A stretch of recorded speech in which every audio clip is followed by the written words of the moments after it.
Okay, so did you pay attention to the name of this room? Of course you did, right? You'd always pay strict attention to the names of rooms. This is why I brought it up again, by the way. I see. This is one of those times, it's one of those puzzle game moments where you're like, hang on a minute, I can do that? Except it is a little bit tutorialized, but it's like, you know those times in puzzle games where you swear at the developers by name, but in like a good way? This is one of those. This is like a little Skullhouse moment right here.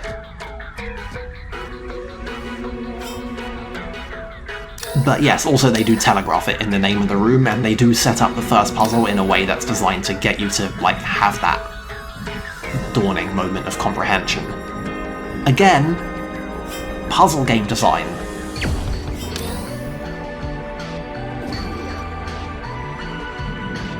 And thus, the theme. Each of these is about setting up a little ricochet that has to hit 2 of these blocks, and has to end up on a teleport point. You are given a decent amount of freedom in how to do it, which makes this third one a little bit daunting, because there's so many ways to set it up, but I decided to finish this room in the stupidest possible way that doesn't require any teleporting at all.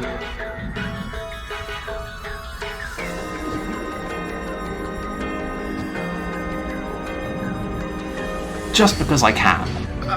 You know what? Yeah, sure, whatever. Points for, ingenuity there. I'm a little bit sad that they don't acknowledge this somehow, but this would be an incredibly dickish thing for a game of this kind to acknowledge even in a trophy form, because you know how I feel about that stuff. On the other hand, this game does also implicitly acknowledge you winning all the dungeon races, so I think that ship has sailed.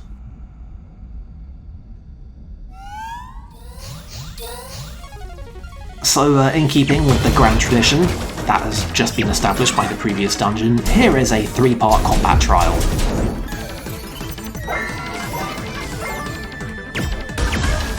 I can't complain too much about this, honestly.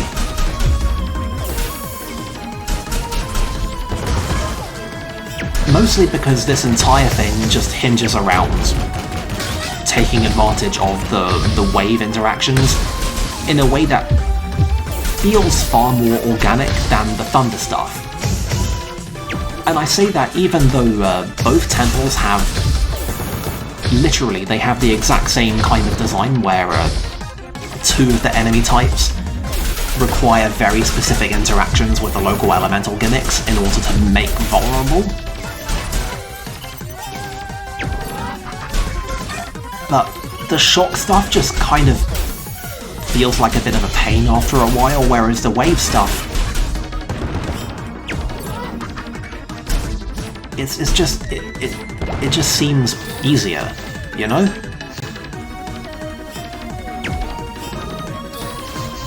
Also, it involves teleporting, so that's fun as well.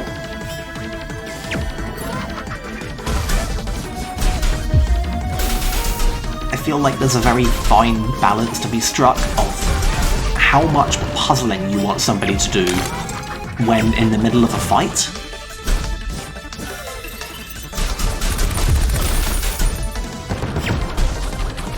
And I feel like this whole room is just kind of towing that line. And I can respect it enormously.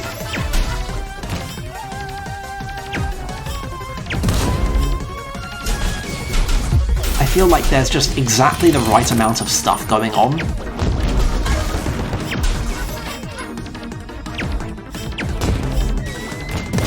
Also, wow, galaxy brain move by that one robot, blocking my escape teleport with his own body. I can't compete with that kind of AI.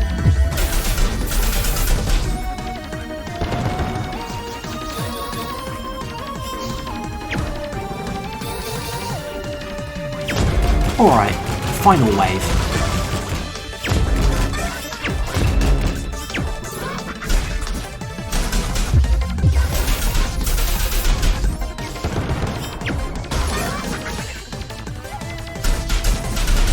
I also feel like the game should acknowledge, like, passing a thing through 2 of the element boosters at once, but, what are you gonna do? Well, what does that even do? Nothing. I just think it should be acknowledged, is all.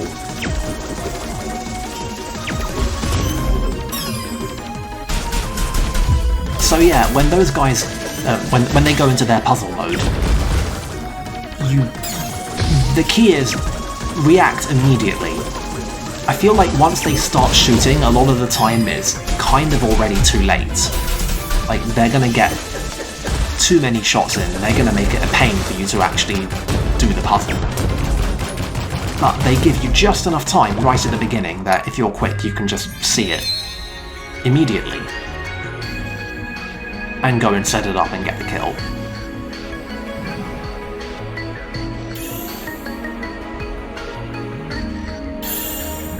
Well, here we are. 4th element.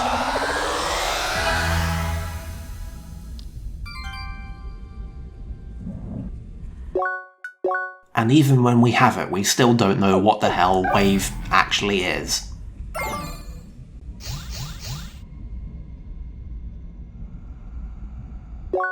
On the other hand, as a gameplay conceit, I know exactly what it is.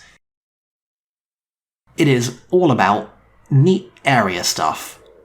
I mean, funnily enough, shockwaves. The other thing that wave is all about is hit points. This whole tree just sends your HP total into the fucking stratosphere. There's, like, regen on everything. Most of the moves, like, do stuff with your hit points. Like, they absorb hit points. Some of them spend hit points. They make your health go up and down. They have huge area of effect. They do incredibly cool stuff. We're gonna see stuff with the high-level wave techniques that make my fucking head spin.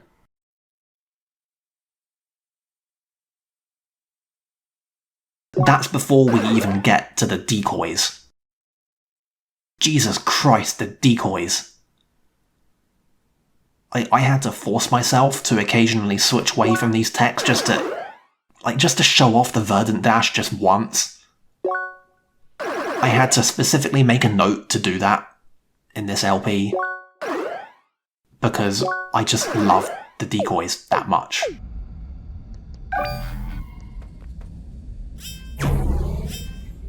Also, yes, we can shoot wave shots whenever we want now.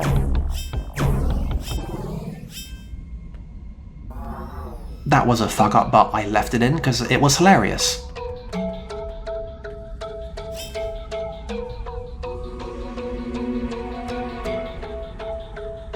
So, like with Sonai's Temple, we proceed directly from the element room to the big climactic final puzzle. Except, this one requires a little bit of pre-work before we actually get to babysitting the shot around. I don't really understand why they made it like this, but here we go. Essentially, this whole thing just takes us through a grand tour of this room, which we may remember from before we actually get to the main bit upstairs.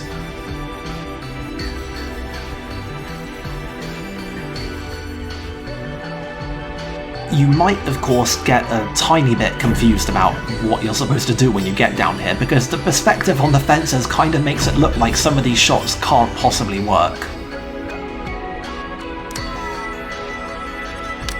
And that's something I really don't like about that whole room.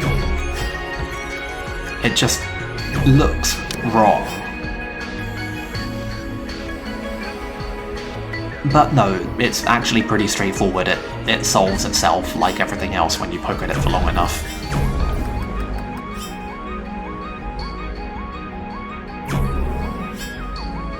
Fun fact, it is curiously difficult to hit that ball with the spam shots to charge it up. Also, you have far less time than you might hope to get back and make the other shot.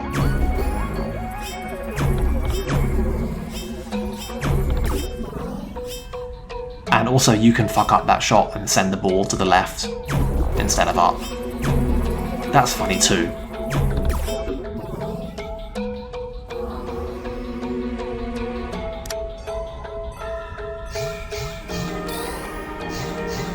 So anyway, you might be thinking that for the big climactic final puzzle, we are going to have to do some absolute horseshit involving the charged wave balls and sending them through walls and stuff. But we actually don't. This room is just all teleports. It is 100% getting ahead of the shot and standing on buttons. That's it, that's the room. That seems like kind of a letdown, all things considered. Yeah. Don't worry though. There'll be this isn't the last we're gonna see of this conceit. Oh, I am sure that CrossCode has some horse shit ready to go at a moment's notice. It just... Like, I remind you that each of these temples is merely a different first half of a dungeon. There remains the conclusion to all this nonsense. This just strikes me as... maybe disappointingly nice isn't quite the right way of putting it, but it's the wording I'm gonna go with. I mean, for one, it's not any kind of nice. Like, don't think that just because this room is straightforward, that it's not a complete shit when it wants to be.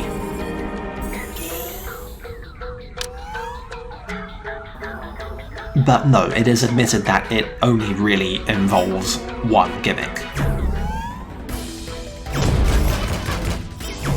Which, now I think about it, might be a tiny bit of why they required you to do a couple things in the room below first. So anyway, you might have noticed that each of the element trees has one attack genre that just is weaker than all the others in that tree and only gets a couple of techs. And in Wave, that's melee. I mean, that kind of tracks. Now, this isn't to say that the melee wave techs are bad. I'm just saying they're a bit more straightforward and utilitarian than the others. But yeah, no, for a style that is all about teleports and going through stuff, the fact that the melee art kind of sucks, that doesn't surprise me, actually. Like, that kind of tracks. Yeah. Honestly, a minor detail that I do like is that all the elements in every tree are always in the same direction, and the positioning of the element circuit boards relative to the main circuit board always indicates the attack kind that's going to suck. So anyway, this guy is really just a souped up version of the other puzzle enemies in this place, right down to the whole thing where, like, he sets up a little puzzle, and then you have to solve it in order to do damage to him. Also, that, the tech that he did with the 3 dashes, we can do that. I say, this guy just looks like us. Yeah. Like, I don't know if it's intentional, but I'm getting a very definite, like kind of a Dark Lake vibe from him. Because, you know, it's dark and has some of our stuff fighting as a conclusion to a temple.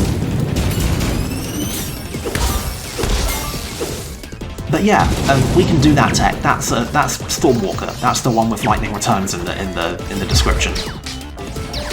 That's why I remember it so clearly, you see. Also, he can do a slightly powered up version of our Tesla twist.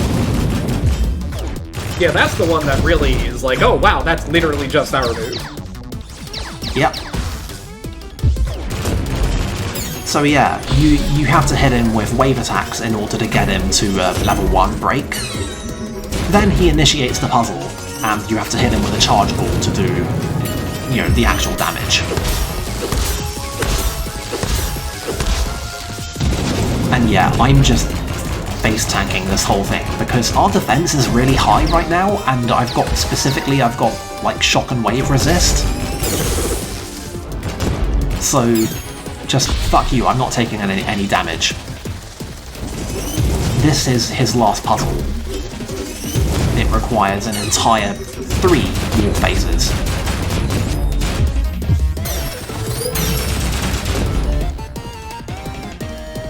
Not really much to this. Yeah, no, this guy screams mini-boss.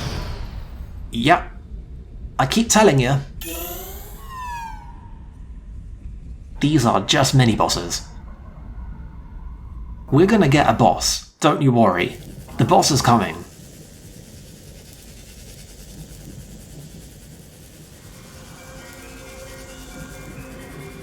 Anyway, yeah, we win again.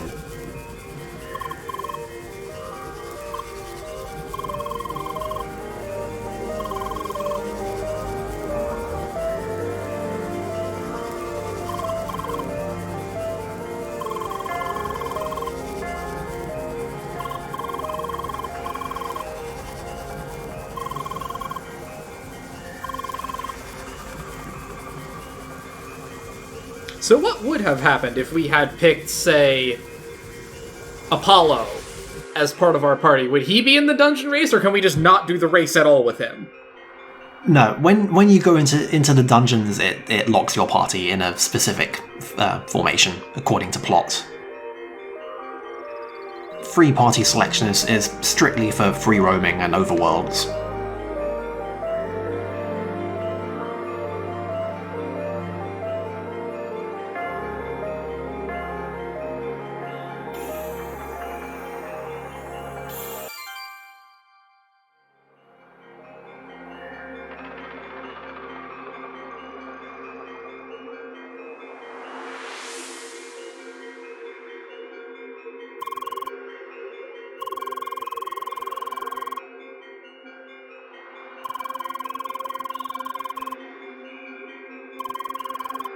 So yeah, we get yet another circuit override for these. These are the things that let you respec your circuit boards. There's a kick in the tail to what that involves, which I'm gonna cover eventually. But needless to say, this game is pretty stingy with the respecs. And I don't understand why.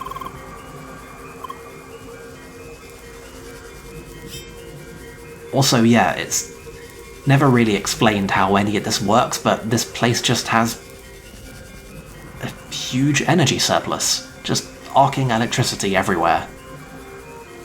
And Base and Keep just hooks a wire up to it and says, yep, this is our grid now.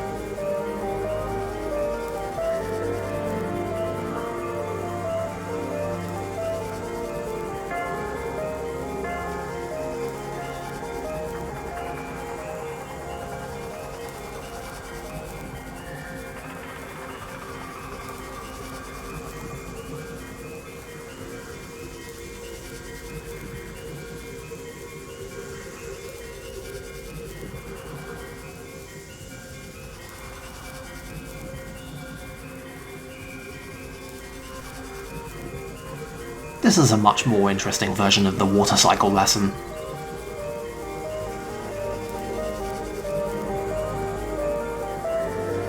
So yeah, Shock and Wave just have this whole thing going on. It's in the lore as well.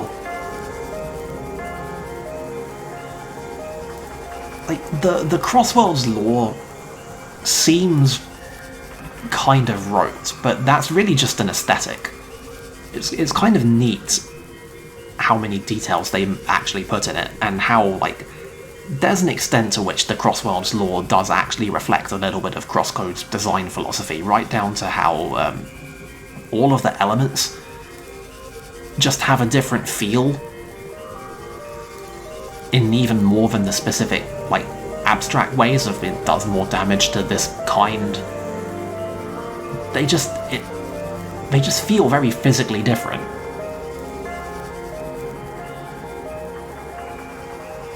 And I like it.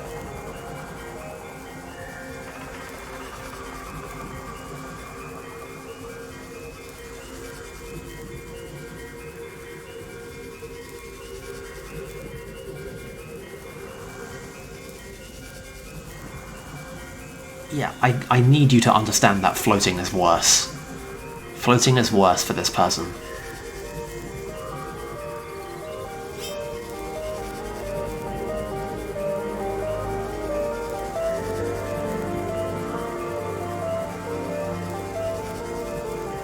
And, like, yeah, I know we're not supposed to question this, but, like, what is going on here?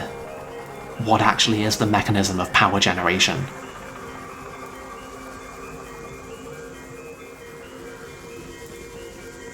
I can't believe Tronny isn't questioning this.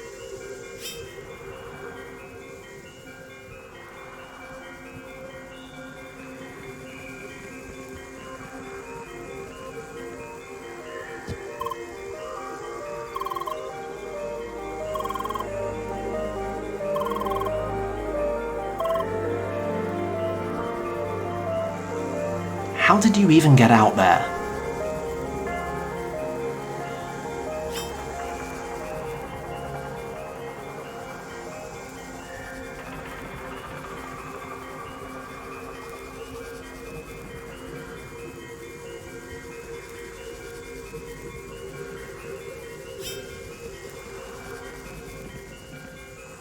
Whatever you do, don't question the law. I mean, the lore is absolute. We are here for its blessing. I was sure that lady would have something to say, but... So anyway, that's it for up here. There is a little bit of chest cleanup to do, though.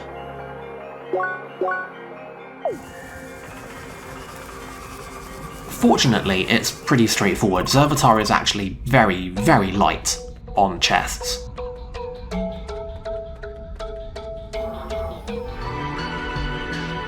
We only actually missed a few, and some of them were pretty obvious, actually. Like, this isn't even really much of a puzzle, is it?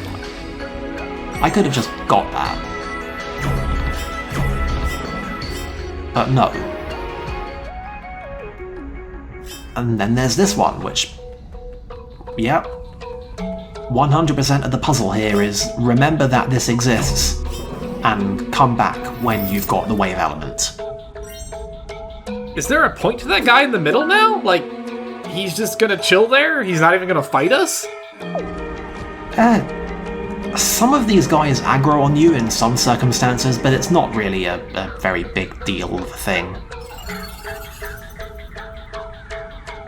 But yeah, you can walk through quite a few of the fight rooms in temples, and just a lot of the enemies will give you a surprising amount of leeway. Anyway, we've cleared the 2 temples, so time to move on to the 3rd, I guess.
And yet, what I want to know is why are the shad blocking the way to the tree and not, you know, the power plant?